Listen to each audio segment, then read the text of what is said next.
je pense que le Premier ministre a fait parler le mouvement démocratique, je parle seulement des aspects politiques, aux autres membres du mouvement politique. Et il a évoqué deux personnes, c'est à la page 131-132. Permettez-moi de lire juste ce passage. Il s'agit de Ishaka, qui était le président de l'association Sinid Faso Iriwaton, et Oumar Mariko, qui a été le président du parti auquel j'ai appartenu pendant 15 ans. Voilà ce que celui-là dit. Ce n'est pas Tchoguel, il reprend mot par mot et il a dit les références dans lesquelles ils le font. Il s'agit du journal Le Peuple. Alors il dit, je dis que les acteurs du mouvement, ça c'est Ishaka qui parle, les acteurs du mouvement démocratique qui étaient dans la clandestinité ont une autre démocratie en otage. Parmi les vrais acteurs du mouvement démocratique, peu sont venus au pouvoir.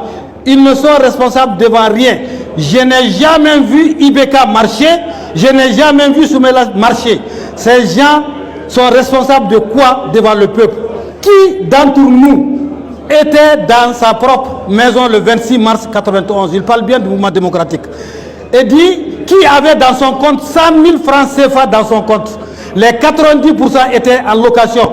Mais en moins de 10 ans de pouvoir, certains se sont retrouvés avec 4-5 villas et des vergers. Pour conclure ce que Ishaka dit, il dit aujourd'hui, si l'on ne prend garde par point, nous avons reculé sur toute la ligne, plus d'1 million de fois. Acceptons que nous avons échoué et d'ailleurs, un droit totalement interdire tous ces partis du mouvement démocratique et tous ceux ici de faire de la place. On doit les interdire de faire la politique totalement dans notre pays, au moins pendant 30 ans, pour aller avec d'autres parce qu'ils ont complètement échoué. Qu'ils ne nous parlent plus de politique, qu'ils arrêtent de boire le sang, notre sang, et qu'ils nous laissent en paix. Ça, c'est l'un des 4 principaux acteurs de la démocratie qui parlent. Il fait parler mon président Oumar Mariko qui dit aussi, le mouvement démocratique est mort. Il faut applaudir sa mort. Il faut l'enterrer pour de bon. Je prie Dieu que les acteurs ne se retrouvent jamais. Leur retrouvaille n'est pas bonne pour le Mali. Il faut applaudir la mort du mouvement démocratique. Vous voyez l'intelligence de l'homme. Qui peut mieux parler des démocrates que ceux-ci? Les slogans que Tchoguel utilise pendant qu'il était candidat. D'abord en 2002, puis 2013 et en 2018. Voyez bien les slogans qu'il utilisait. Restituer au Mali sa souveraineté, sa dignité, son intégrité, son honneur et sa grandeur. Quelle est la différence avec le Mali Koura? Posons-nous la question. Donc ça veut dire que l'homme savait déjà ce qu'il faisait. Maintenant, pour revenir à la façon dont Tchoguel travaille politiquement, je l'ai connu que pendant la lutte du M5. Tchoguel s'est toujours débrouillé à gagner le pouvoir avec ceux avec lesquels il a cheminé. C'est différent de lorsque quelqu'un est sûr de gagner et je le suis. Ça veut dire quoi? Il a construit la victoire d'abord avec ATT, qu'il a fait rencontrer à plusieurs personnes, il a fait certaines exigences qu'ATT a respectées dans le livre, c'est bien écrit. Et puis avec Ibeka, c'est la même chose. Et mieux, quand Soumaïla Cissé et Ibeka, Feu Soumaïla, étaient au deuxième tour, Tchoguel était le seul candidat qui a suivi Soumaïla Cissé, sachant que Soumaïla perdrait. Aucun autre ne l'a suivi. Voilà un peu les traits de l'homme. Et il faut qu'on le dise. Je témoigne devant Dieu et les hommes. Moi, je n'aimais pas Tchoguel. Simplement parce qu'il avait l'étiquette de Moussa Traoré. Ça veut dire que même intellectuel que je me considère, j'ai été pris dans le piège par la narration des autres.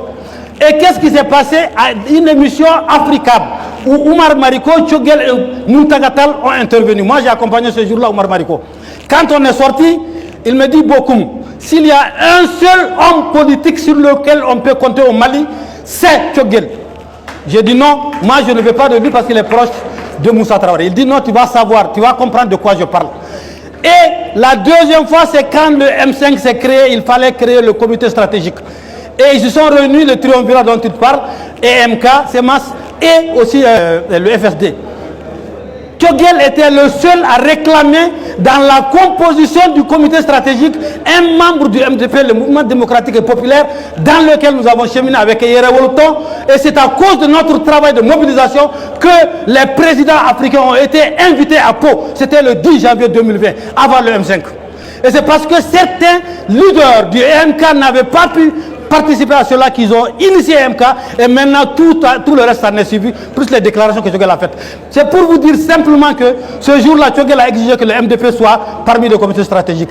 Et c'est la deuxième fois qu'Oumar Bariko me dit Bokoum, tu te rappelles, je t'avais dit que s'il y avait un seul homme sur lequel on peut compter, c'est Choguel. Je viens d'apprendre, c'est le seul qui a exigé que nous soyons dans le comité stratégique. Je ne peux pas passer pour ne pas parler, je ne peux pas ne pas parler de ces témoignages-là. Parce que j'ai entendu dire des gens, comment est-ce qu'un Premier ministre peut avoir le temps de travailler? Quand on est structuré, on a la facilité de tout faire. Et l'homme, il est très structuré et il travaille. Et ce que j'ai vu chez Choguel, Choguel n'a pas d'amis proches. Contrairement à tout ce que les gens pensent, M. Barry, vous êtes son ami. Par rapport à l'ami proche, je vais dire par rapport au travail.